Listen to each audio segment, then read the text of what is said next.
Student of mine requested the ability to do line art, how to take something that she likes, and she just wants to color something cute. I'm going to walk you through the process that you do on Procreate to create your own little coloring page. We're going to go to a coloring book, and we are going to choose one of these pages for fun. So we're going to go through all these right here, and I chose this one because it's the simplest one to do.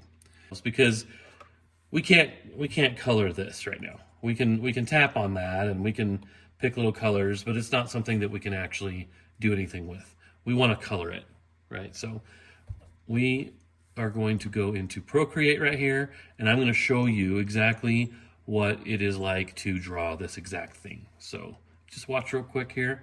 This is the process we're going to go through. We're going to actually trace the lines ourselves, okay? And then when we're done, we are going to actually have our own little, move this underneath.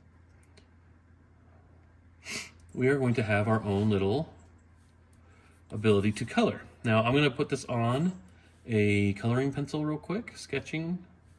Okay, I'm going to get a prettier color, maybe that one. We'll go real big. So let's say I want to color these stars right here. Notice that when I color, the line stays that way. Okay, the line is actually, we don't color over the line, it's actually under the line. Okay, now if I actually did the wrong layer, well, I could accidentally color over the lines, right? But this is just something that we can do for a nice therapeutic value. Just the sketching of getting the lines in the right place it's very therapeutic to get to. It's very fun, therapeutic to do. So I'm going to show you just how to do that. Watch me as I start creating my lines. So here I am looking for the right brush. What I'm looking for right now is the Studio pen.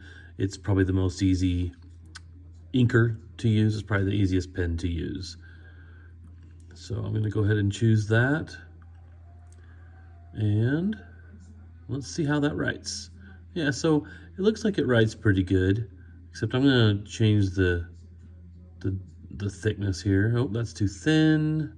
That's okay, a little bit too thin, and make it thicker. That's a little bit thicker, a little thicker now. And I think I like that right there. So you just gotta really play with it and keep going and find the one you like. So now I'm gonna go up here to my layer and clear it out. There we go. Now let's just go ahead and begin sketching. So here you can see I am coloring, doing lines. I like to have the point on the end of the line, and like I demonstrated earlier, I'm just holding the pencil so that it can snap a nice smooth line into place. Now here on the end of the unicorn's face, I want to have a tapered line. Like I want the line to come to a point, and it's hard to get a nice perfect curve snap on your line with a taper. So here's a little trick that I'm doing.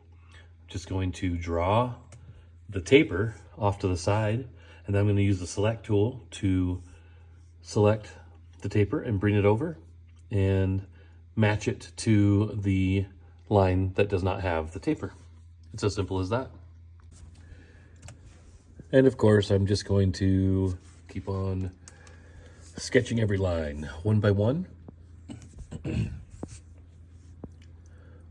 a very therapeutic process to draw and to get your lines perfect. It's very satisfying to erase like I'm doing here and piece in lines so that they are cohesive and match. Something that my student has a lot of fun doing. The student usually draws realistic wolves that look up to the moon and howl, and this is an exercise that I have created for her to do, to take it to another level. You always got to do other things And I guarantee you she actually had a great time doing this. And inadvertently, what ended up happening was the sketches that she did for coloring book pages like this, I was able to copy them and make them available for other students who don't like to draw. They don't want to sit there and tediously get every line in there correctly, but they would like to take the end result, take some coloring pencils or crayons or markers, and then color it in. So that's another way that this is therapeutic for other people who don't necessarily like drawing. So thumbs up. Yay, this is fun. Hope you had a good time. Thank you so much for joining me and spending a little time with me on how to use Procreate to trace something and make it possible to color. Our next video will be actually coloring the drawing.